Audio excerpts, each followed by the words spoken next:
ओम श्री परमात्मे नमः। मैं प्रोफेसर हृदय अवस्थी अपने परम पूज्य गुरु जी पंडित भगवत शरण शुक्ल जी के साथ में आप सभी का अवस्थी आयुर्वेद एनाटमी योग एंड स्पिरिचुअलिटी चैनल पर हार्दिक स्वागत करता हूं। हमारे गुरु जी वेद, उपनिषद, पुराण, गीता और धर्मशास्त्र के मर्मज्ञ हैं और वो हमारे को गीता पे अपना ज्ञान दे रहे हैं। और गीता के हम 11वें अध्याय में हैं, जिसमें 41वां और 42वां श्लोक है, जिसमें अर्जुन अपने अपराधों की क्षमा भगवान से मांग रहे हैं और उन्होंने अपने अपराध क्षमा कराए। और इस श्लोक का गूढ़ अर्थ और व्याख्या गुरु जी करेंगे। इन श्लोकों के माध्यम से गुरु जी ईश्वर का हम लोगों को साक्षात्कार करा रहे हैं। अब हम लोग चलते हैं गुरु जी की ओर। नमोस्तनंताय सहस्रमूर्तये सहस्रपादाक्षिशिरोरुबाहवे सहस्रनामे पुरुषाय शाश्वते सहस्रकोटि युगधारिणे नमः। कृष्णाय वासुदेवाय हरये परमात्मने प्रणतक्लेशनाशाय गोविंदाय नमो नमः। इस चैनल से संबद्ध सभी विद्वद्गण, जिज्ञासु छात्रवृंद, सहृदय सज्जन वृंद, हम लोग इस गीता ज्ञान यज्ञ में 11वें अध्याय पर चर्चा कर रहे हैं। आज हम लोग 41-42 इन दो श्लोकों के विषय में चर्चा करेंगे। सखेति मत्वा प्रसभम यदुक्तम हे कृष्ण हे यादव हे सखेति अजानता महिमानं तवेदम मया प्रमादात् प्रणयेन वापि यच्चा वहासार्थमसत्कृतोऽसि विहारशय्यासनभोजनेषु एकोऽथवाप्यच्युत तत्समक्षं तत्क्षामये त्वामहमप्रमेयम्। भक्त का अपने इष्ट के प्रति दैन्य भाव ये भी एक प्रकार का आत्मसमर्पण स्वरूप है। अभी तक अर्जुन ने भगवान को नमस्कार किया, कह रहे थे नमः पुरस्ताद पृष्ठतः नमोस्तु सर्वत एव सर्व अनंत वीर्यस्मित विक्रमस्तम सर्वं समाप्नोषि ततोति सर्वा ततोसि सर्वा इत्यादि शब्दों से उनकी स्तुति की, उनको सर्वस्वरूप बताया। परंतु अज्ञानवश जिन तात्विक मर्यादाओं का उल्लंघन हुआ, तब क्षमा पूर्वक आत्मसमर्पण जब तक व्यक्ति का नहीं बनता, तब तक ईश्वर की पूर्ण कृपा प्राप्त नहीं होती है। हमारा जो शरीराभिमान है और जो हमारा ये भौतिक ऐश्वर्य का अभिमान है, वो ईश्वर और हमारे बीच की वो दीवार बनता है। वो हमको ईश्वर के प्रति पूर्ण समर्पित नहीं होने देता है। अर्जुन ये कहना चाहते हैं कि जब तक हम यह मेरा तेरा का ये जो दीवार है उसको जब तक उस दीवार को हम हटाते नहीं हैं, उस पर्दे को हम पूर्ण रूप से समाप्त नहीं करते हैं, तब तक ईश्वर के प्रति पूर्ण आत्मसमर्पण नहीं बनता है। इसलिए अर्जुन कहते हैं कि हम आपको एक सामान्य व्यक्ति माना, आपको उस परमात्मा स्वरूप में आपको हमने नहीं देखा ही नहीं। आप हमारे बुआ के लड़के हैं, हम उम्र हैं, तो सखा भाव आपके साथ रहा। तो जो सखा है, सखा शब्द का अर्थ क्या होता है? समानम खम मना यस्य स सखा, जिसका मन, जिन दोनों का मन एक हो, चित्त एक हो, विचार एक हो, वही सखा होता है। समानम खम मना यस्य स सखा, वही सखा है। तो हमारा और आपका मन विचार सब मिलते थे, इसलिए आप हमारे हैं। तो उसमें फिर आदर भाव और वो जो एक औपचारिकता होती है वो समाप्त होती है। हंसी भी होता है, मजाक भी होता है, अपशब्द भी होता है, सुशब्द भी होते हैं, सम्मान भी होता है और अपमान भी होता है। तो उसमें जो है सुख दुखे समय कृत्वा लाभा लाभो जया जयो, और अपमान सम्मान दोनों समान स्थिति में होती है। परंतु आप क्या है, आप तो स्वामी हैं, संपूर्ण विश्व के स्वामी हैं, संपूर्ण विश्व स्वरूप हैं। तो हम जो आपके प्रति एक आदर भाव होना चाहिए, उस आदर भाव का निर्वाह हमने नहीं किया, क्योंकि आप केवल सामान्य रूप से सखा माना और हठात हमने आपको कभी हे कृष्ण कहा, कभी हे यादव कहा और कभी हे सखा कहा। यहां पर भाव यह है कि व्यक्ति को जब तक हम उसके पूरे स्वरूप का ज्ञान नहीं करते हैं,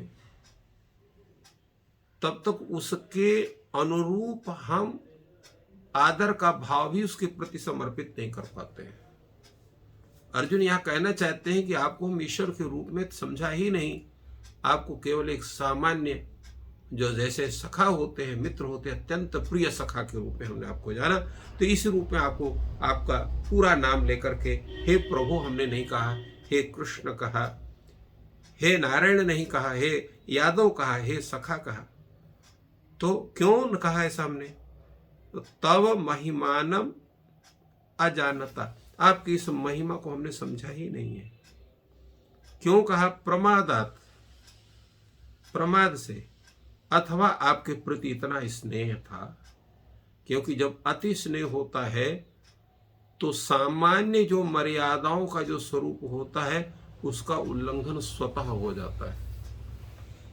इसलिए प्रणयेन वापि का, प्रमादात प्रणयेन वापि, आपके उस महिमा को मैं नहीं जानता, महिमा तब महिमानम अजानता, यह जो वाक्य हमने प्रसव कहा हे कृष्ण हे यादव सफेद, क्यों कहा?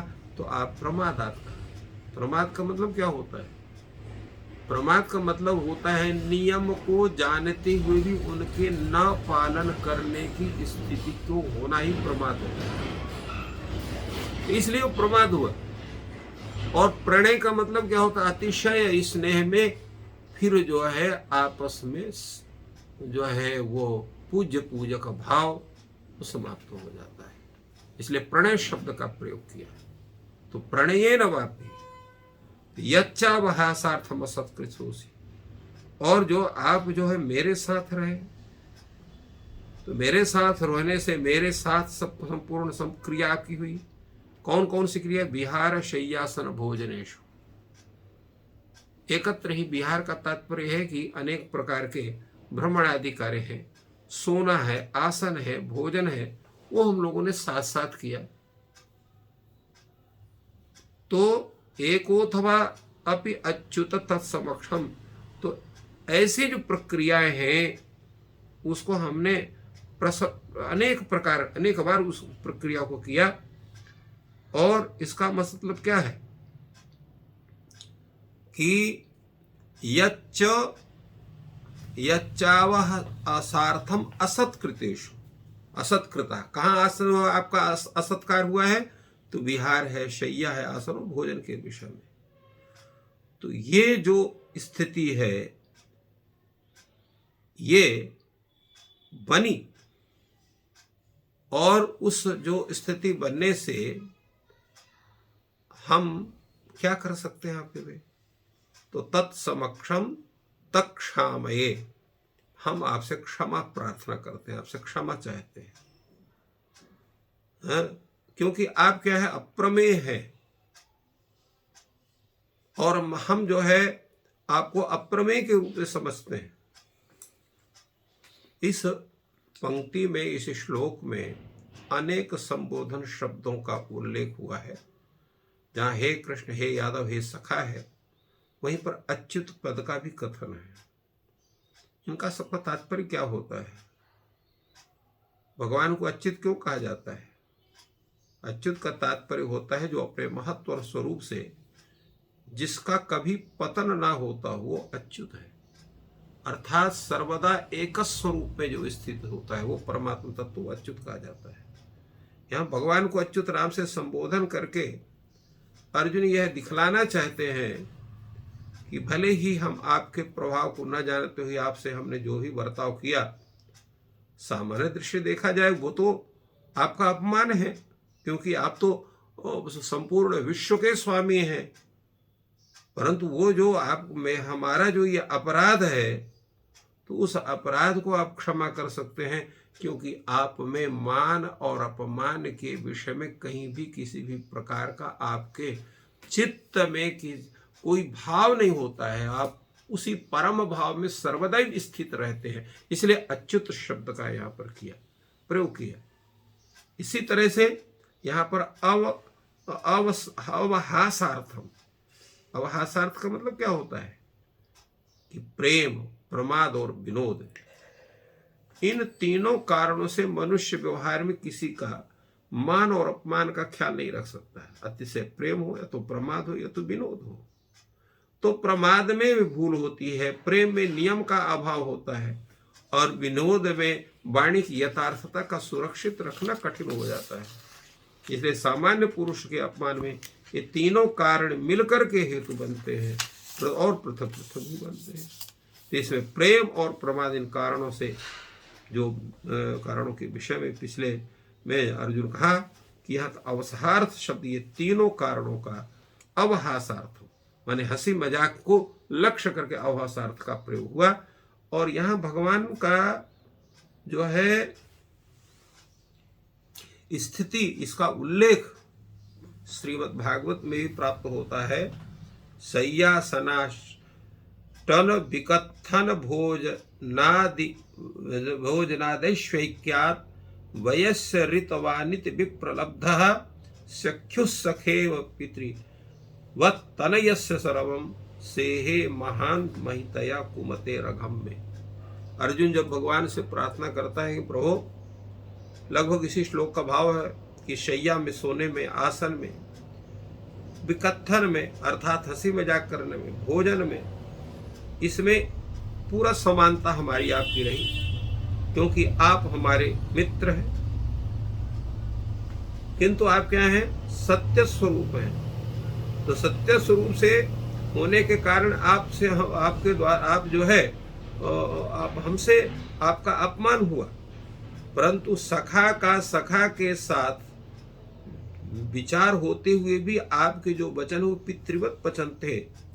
तो जैसे पिता जो है अपने बच्चे के छोटे मोटे अपराधों को सहन कर लेता है, उसी तरह से आप भी हमारे जैसे कुबुद्धि के इन पापों को आप महान होने के कारण उनका क्षमा कर सकते हैं।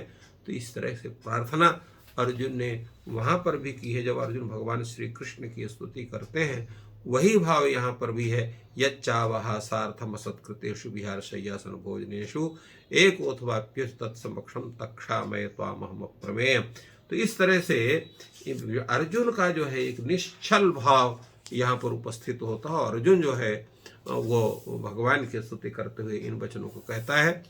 और अर्जुन अपने संपूर्ण जितने अप्रमाद बस या जो है हास्य परिवश होकर के जो व्यवहार अनुचित होते ही भी प्रणयात रेख के कारण किया गया, उसके लिए भी भगवान के जब इस विराट स्वरूप का दर्शन करते हैं तो उनके उस महत्व को समझकर भगवान से क्षमा याचना करते हैं। तो इस तरह से क्षमा याचना से व्यक्ति का जो कृत अकृत जो भी अपराध होते हैं वो जब व्यक्त हो जाते हैं, तो जो परमात्मा है वो पूर्ण रूप से उनको क्षमा प्रदान करके और उस व्यक्ति विशेष को पूर्ण रूप से अभय प्रदान करता है, उनको अपने शरण में ग्रहण करता है।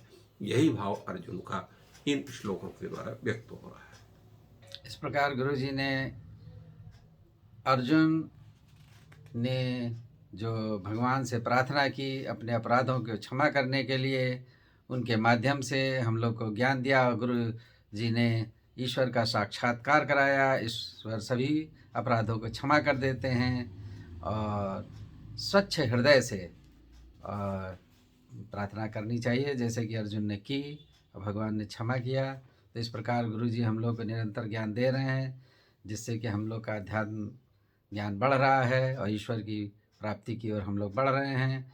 ये लाभ सब तक पहुँचे, इसके लिए आप लोगों से प्रार्थना है कि कृपया वीडियो को लाइक और शेयर करें, जिससे कि ये ज्ञान सब तक पहुँचे। ईश्वर आपकी सहायता करें और आपकी मनोकामना पूर्ण करें। धन्यवाद।